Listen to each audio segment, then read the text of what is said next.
Hai, Assalamualaikum. Nama saya Muhammad Azim bin Razali. Jadi saya merupakan pelajar ijazah sarjana muda pendidikan seni, dan saya juga merupakan daripada Fakulti Seni Kelestarian dan Industri Kreatif, iaitu FSKIK. Dan saya juga merupakan pelajar tahun akhir semester 7, dan saya mengambil kos elektif sebagai Data Application sebagai saya punya nilai tambah dalam pembelajaran saya di UC.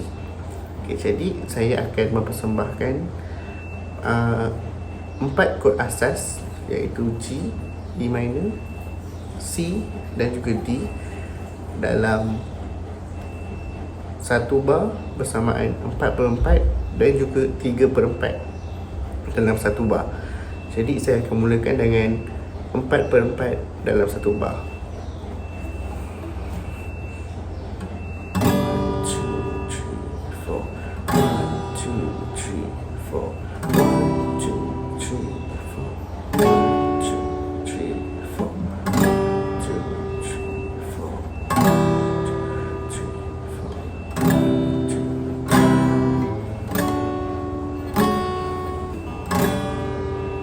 Okay, ini merupakan 4/4 dalam satu bar, dan kemudian saya akan main 3/4 dalam satu bar.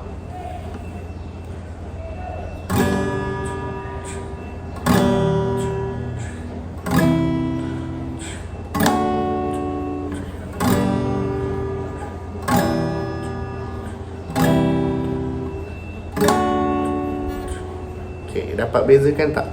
4/4 dengan 3/4. 4/4 bermakna beat kita 4 bersamaan 4 saat.